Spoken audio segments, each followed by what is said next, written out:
Where do I begin? I started my 20s with a bang, full of hopes and dreams of establishing myself in the system.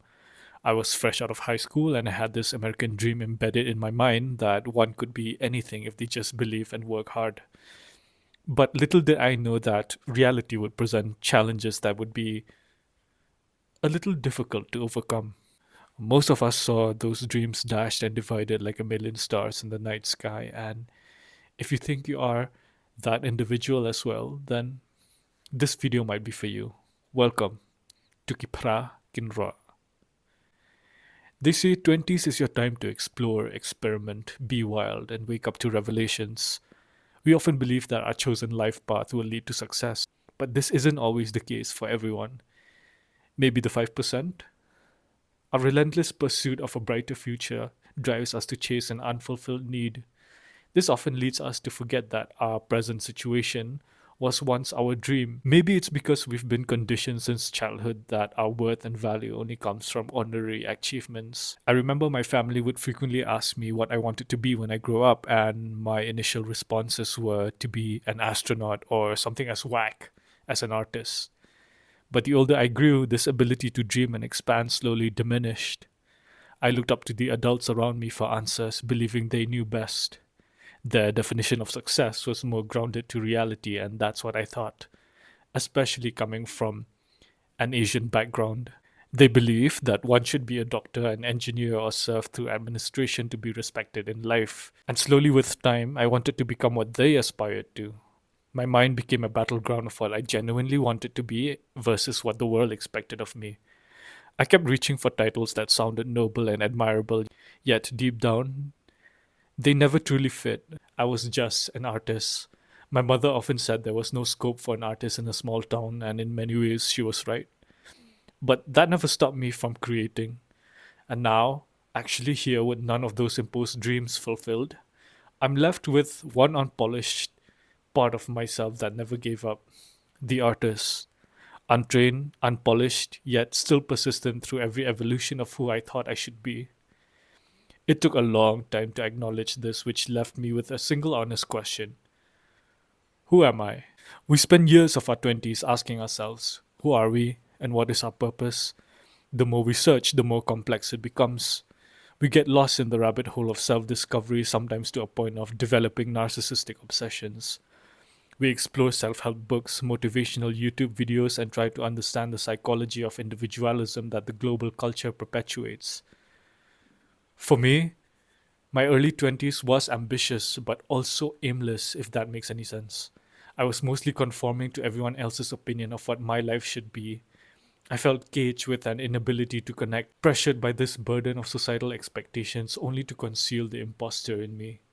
I secluded myself and felt misunderstood, especially growing up in a close knit community. But now, in my late 20s, I finally put my foot down and accepted that uncovering yourself is a never ending process. It's not a miraculous aid that provides answers, it's rather it involves constant questioning and challenging our core beliefs as we seek purpose amidst this chaos and the current state of the world right now. So now I sit before you and tell you youngsters that these are the hard things I had to learn and unlearn in my 20s.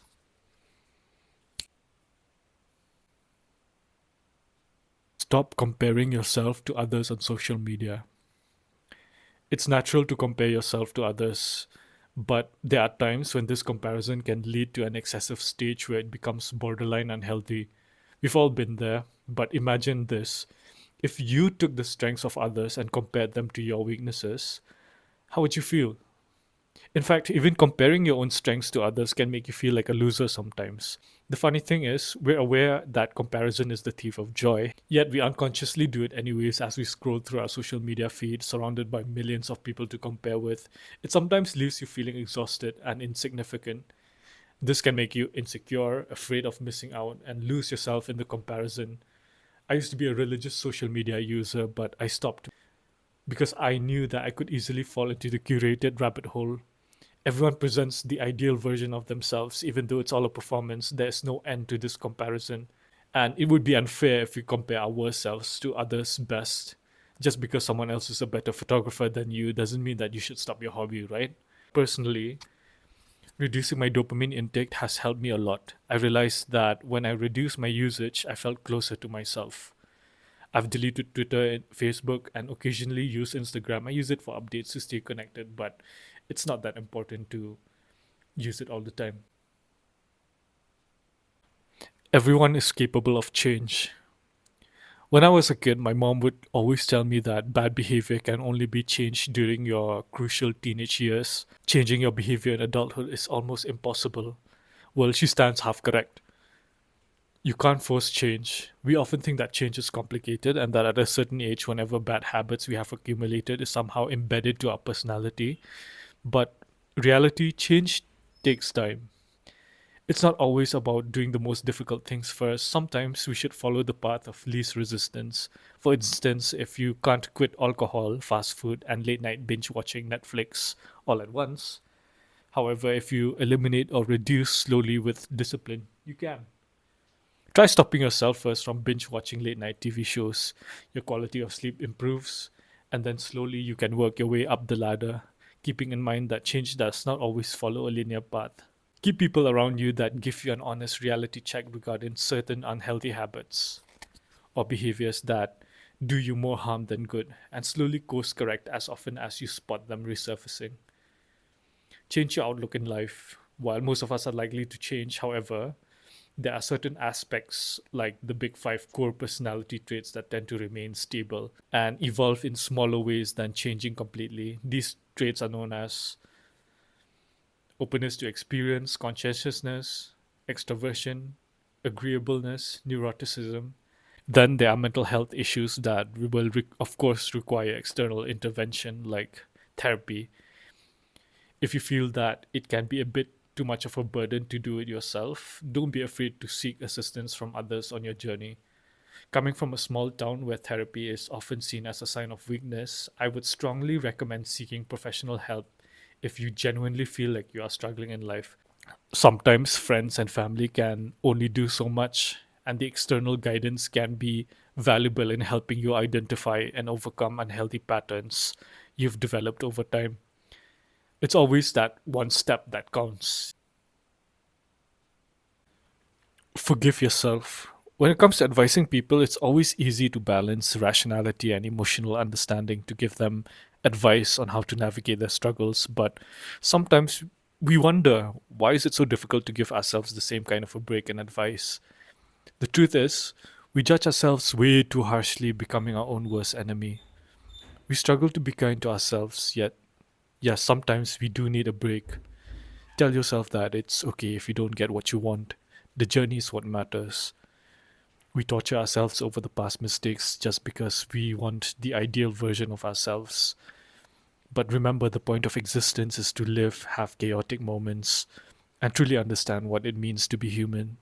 So try forgiving yourself and taking accountability for your past mistakes. Remember, if you did it, so what? You made a mistake. That doesn't mean that you're not actively working on yourself to learn from it. Let go of the conditioning and desire to be perfect. It's crucial to stop sacrificing yourself for external validation. So, when it comes to friends, keep the ones that stay. I believe friendship is an investment just like any other relationship. There are different types of friendships to invest in, some of which require low maintenance and others that do require a bit of maintenance. Be active, communicate openly while respecting boundaries. So don't hold on to friendships that have ended. One thing I've learned that's often overlooked is the pain of friendship breakups. We've been conditioned by movies and cultures to focus on relationship breakups instead. So sometimes we cast away the bitterness and pain we feel when we have invested in a friendship that doesn't work out. Sometimes the pain can last for years, and the mourning of a friendship that didn't work out can be devastating and haunt you for a long time. There's a lot of things that encapsulates feelings when it comes to friendship. Some bridges burned, some unknown distances, and some no communication, and others where you are at fault. It hurts to think of all the good times, but reality is different. We have to accept and move on, acknowledging the pain, regret, anger. Plus, we humans are so naturally wired to remember the unfortunate events. In my opinion, I believe it's important to remember the highs, those moments where we forget about everything and just stay present as well. But remember, people come and go in our lives, and sometimes things don't work out and are beyond our control. Take that space to reflect, sit with your emotions, and make peace with whatever the circumstances are. So, another important aspect is finding a hobby that nurtures your creative side. School, college, work often instill a disciplined and ordered mindset, sometimes suppressing the unstructured chaos of creativity, which is essential for every human being. Engage in activities like crafts, arts, or anything that helps you unwind and explore your creative potential. It doesn't always have to mean that you have to monetize your creativity. And regarding your career, motivational videos often create this unrealistic expectations that if you follow a specific path, you will inevitably achieve success. While it's important to have dreams and work towards them, it's equally crucial to set realistic expectations. Sometimes you may not achieve your dream career, and that's perfectly okay. It's okay to have dreams and work towards them, but it's also important to be realistic about the possibilities and not let setbacks deter you from trying. Finding who you are. This is a question that has intrigued thinkers and philosophers for centuries. We've all wondered who are we and what is our purpose in life. To be honest, I don't know and I don't have all the answers, but I find joy in unraveling the layers of myself and discovering new aspects of myself every day. So don't give up. Here's a lesson I've learned. Pay attention to the tiny voice inside you that no matter what obstacles you face, it's the voice that encourages you to keep going forward. Follow it. Your intuition will guide you on your journey. Embrace the mishaps and failures, but don't give up. What matters most is that you'll gain valuable knowledge from your experiences, which may one day lead you to a place of comfort and fulfillment. And also, don't care what people think of you. It's not that deep. So, I genuinely hope you enjoy and appreciate this content. I upload similar videos every 2 weeks. If you like this type of content, please subscribe to my channel. I'm just beginning, so I'm experimenting with various topics on this channel. Thank you, and I look forward to seeing you in the next video.